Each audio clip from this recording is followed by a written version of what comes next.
Halo, Assalamualaikum warahmatullahi wabarakatuh.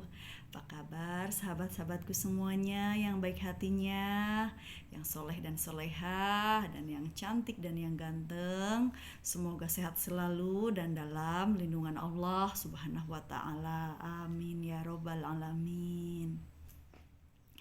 Bagi teman-teman yang mau request dibawain konten apa ya mengenai spiritualitas ini, boleh komen, boleh kirim WA atau inbox atau DM ke Instagram saya juga boleh. Baik, kali ini saya akan membahas tentang bagaimana caranya agar kita mudah menerima kenyataan hidup ini. Ya, kadang ya memang hidup ini emang nggak mudah ya, sulit gitu, sulit dan nggak mudah lah ya gitu, banyak ujian, banyak musibah, banyak cobaan, nah banyak masalah. Namun semakin banyak permasalahan dalam hidup kita, itu sebenarnya Allah tuh makin sayang sama kita gitu. Karena kan masalah itu kan kalau dalam bahasa Arab artinya kan pertanyaan ya, ditanya gitu. Jadi kita diberikan masalah itu sebenarnya sedang ditanya sama Allah gitu kan, diuji gitu. Kita mampu nggak menghadapinya, mampu nggak menyelesaikannya, sabar enggak, ikhlas enggak, tawakal enggak, tawadu apa enggak gitu. Karena kebanyakan dari kita semua ini, kita semua ingin jadi orang baik, ingin menjadi orang benar. Makanya menuntut ilmu itu kan wajib hukumnya ya, biar untuk pertumbuhan dan perkembangan kita baik pun lahir maupun batin gitu kan. Jadi kadang-kadang kita udah ikut ngaji, pengajian majelis taklim dimanapun kita datengin, majelis zikir kita datengin gitu kan. Terus pengajian online kita ikutin, terus ceramah-ceramah di YouTube misalkan kita simak. Tapi kenapa sih kok belum ada perubahan saja dalam hidup kita gitu, terutama dalam menghadapi persoalan hidup atau kenyataan hidup ini gitu kan. Tidak mudah menerima gitu maksudnya. Kadang kita kan diberi ujian oleh Allah gitu kan, tapi hati itu kan menggerutu, mengeluh gitu kan, ya nggak nerima gitu kan. Nah gimana caranya sih gitu, jadi biar ilmu yang kita dapatkan, yang kita cari, yang kita gali, yang kita pelajari itu bisa benar-benar masuk ke dalam batin kita dan kita amalkan dalam kehidupan sehari-hari itu enteng gitu kan. Jadi mudah menerima kenyataan gitu apa adanya gitu kan, mengalir aja, realistis apa adanya. Karena kan sulit kan, apalagi masalah-masalah itu berkaitan dengan suatu musibah atau hal-hal yang bersifat ujiannya itu yang tidak kita sukai gitu loh, yang tidak sesuai dengan keinginan kita gitu. Mudahkah kita menerima ya kan? Nah, jadi yang kita benahi itu adalah dalam doa dulu ya, kita bahas dalam doa. Yang pertama, adab doa itu kan ya baca bismillah, ta'ud baca bismillah gitu kan, istighfar atau baca salawat nabi ya.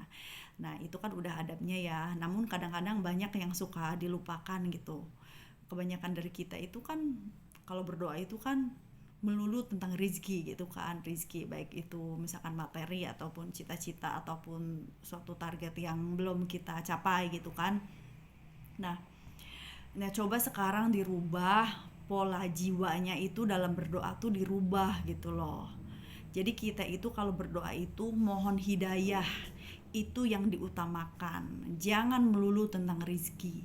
Karena rizki dipinta ataupun tidak dipinta, rizki itu Allah berikan, Allah jamin, Allah bagikan gitu. Bahkan ada yang dibatasi rizkinya, ada juga yang diluaskan gitu kan. Jadi masalah rizki tuh jangan terlalu khawatir gitu loh.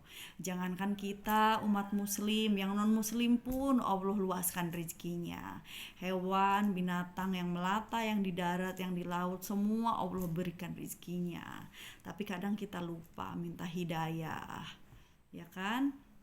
Kadang-kadang kita mau ngaji atau mau berbuat kebaikan, kita sadar ya namanya juga belum dapat hidayah, ya namanya juga belum dikasih hidayah. Ya elah, hidayah itu kan bisa dijemput, tinggal kitanya mau apa enggak menjemput hidayah itu. Nah namun yang merupakan adab di jiwanya itu adalah dalam doa itu kita minta hidayah kepada Allah Subhanahu wa taala gitu loh. Kalau memang kita belum bisa menjemput hidayah itu dengan tindakan, ya dari doanya dulu. Jadi yang dibenahi itu dari dalam dulu gitu loh. Karena apa yang di dalam itulah yang nantinya akan keluar. Kalau kita sibuk ngurusin fisik, dohir lahir gitu kan, batinnya tidak dibenahi, ya itu juga kan ibaratnya kosong gitu, maksudnya ya sia-sia aja gitu loh, karena kan yang penting itu kan batinnya dulu gitu. Kalau batinnya udah bagus kan luarnya juga nanti ke bawah bagus gitu. Jadi minta hidayah ya. Kalau minta hidayah itu kan kita dapat petunjuk. Kalaupun misalkan ujian hidup itu merupakan suatu musibah ataupun hal buruk ataupun kemaksiatan ataupun apa gitu, kita tuh lebih mudah untuk berbenah diri, berbenah jiwa gitu. Karena kita sadar hidayah Allah itu sangat penting gitu kan. Jadi jangan melulu tentang rizki ya, karena rezeki itu dipinta ataupun tidak dipinta kita punya bagiannya masing-masing gitu. Tapi kalau hidayah itu kan berhubungan dengan jiwa kita gitu, yang selalu nempel gitu loh, yang selalu nempel di dalam batin ini kan, yang kemanapun kita pergi selalu ada, selalu ikut gitu, karena memang bersama kita di dalam. Hanya yang di dalam itu lebih menang yang bagusnya apa yang jeleknya gitu kan. Nah yang kedua adalah merasa diawasi oleh Allah ya. Jadi kan ada pokok agama itu kan ada 3 ya. Ada iman, Islam, dan ihsan. Nah, kalau iman itu kan keyakinan kita kepada Allah ya kan, diyakini dengan hati, diamalkan dengan perbuatan gitu kan, dan kita beriman kepada Allah Subhanahu wa taala, kepada kitabnya, kepada malaikat, kepada nabi dan rasulnya gitu kan, kepada kodo dan kodarnya gitu kan, sama hari akhir juga kan. Nah terus kalau ini kan tentang ihsan ya. Jadi ihsan itu kan kita merasa berbuat atau beramal ibadah ataupun amal perbuatan itu kita merasa melihat Allah, melihat Allah. Tapi kalaupun misalkan kita tidak bisa melihat Allah, sesungguhnya Allah lah yang melihat kita, karena memang Allah itu maha melihat gitu. Jadi kita merasa dilihat Allah.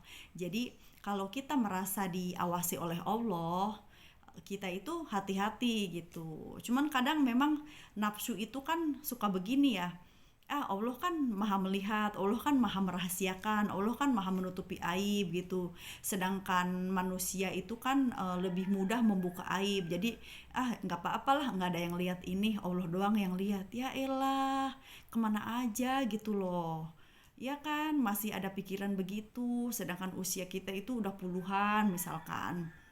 Nah, itu kan nafsu itu kan memang selalu mengajak kepada keburukan. Kita lebih malu kepada manusia daripada kepada Allah gitu loh. Sedangkan Allah itu kan maha mencatat semua amal perbuatan kita gitu. Jadi kalaupun misalkan kita berbuat sesuatu yang mudorot ataupun suatu kemaksiatan gitu kan, kalau kita merasa diawasi oleh Allah, kita tuh lebih hati-hati gitu. Namun jangan sampai lebih malu kepada manusia daripada kepada Allah gitu. Jadi adabnya itu akhlaknya itu ya diperbaiki juga gitu kan. Jangan mentang-mentang Allah menutupi aib gitu, enggak ada manusia yang lihat terus berbuat dosa gitu. Itu juga keliru, salah ya. Walaupun Allah Maha Pengampun, Maha Penerima Taubat, Maha Penyayang gitu kan. Tapi ya kita harus hati-hati juga gitu loh, karena semua itu kan ada catatannya gitu. Jadi kalau orang ingin mudah menerima kenyataan, mensyukurinya itu, ya itu tadi ya, kita kalau dalam berdoa mohon hidayah kepada Allah gitu kan, ada agar mudah mendapatkan nasihat, mendapatkan petunjuk gitu kan, mendapatkan pencerahan gitu kan. Jadi kalau hati dan jiwanya sudah tertata itu, insya Allah urusan lahir pun kita akan ada perbaikan gitu, karena memang perbaikan itu ya harusnya dari dalam dulu kan baru keluar gitu. Tapi alangkah lebih baiknya ya balance aja ya, maksudnya ya dohir diperbaiki gitu kan, terus lahir juga batin juga diperbaiki gitu ya kan. Nah, terus yang kedua itu kan merasa diawasi oleh Allah gitu, sehingga kita hati-hati dalam perbuatan sehari-hari gitu. Kalau kita udah hati-hati dalam amal ibadah, dalam perbuatan sehari-hari gitu kan, jadi kita juga apa, karena selalu merasa diawasi oleh Allah itu kan berarti kan itu zikir juga kan, karena kita merasa ada Allah melihat kita, otomatis kan ingat, jadi Allah Allah Allah Allah Allah Allah Allah, jadi selalu setiap dinding, setiap apapun yang kita lihat itu kita merasa diawasi oleh Allah gitu. Jadinya kalaupun misalkan kita terjebak dalam suatu ujian yang tidak mengenakan hati gitu kan, yang atau musibah gitu kan, karena kita sering merasa diawasi, jadinya kan musibah pun kita sadar itu juga dari Allah gitu. Jadi lebih mudah untuk sabar dan ikhlasnya, itu mudah menerima kenyataan gitu. Ya kan? Nah, itu saja ya.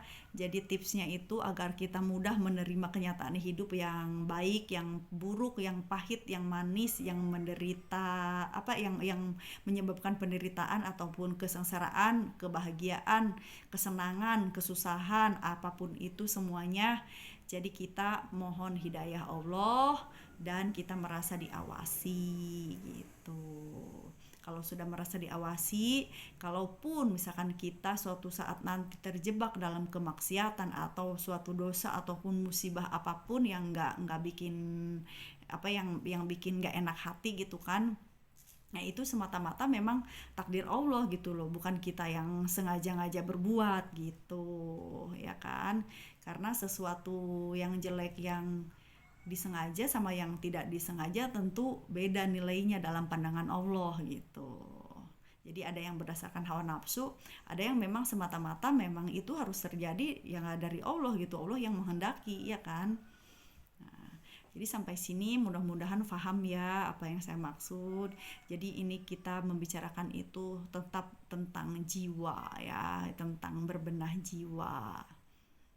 Oke, ambil baiknya, buang buruknya ya, dan semoga bermanfaat. Minal aidin wal faizin, mohon maaf lahir dan batin. Kalau tidak setuju, abaikan saja ya. Wassalamualaikum warahmatullahi wabarakatuh.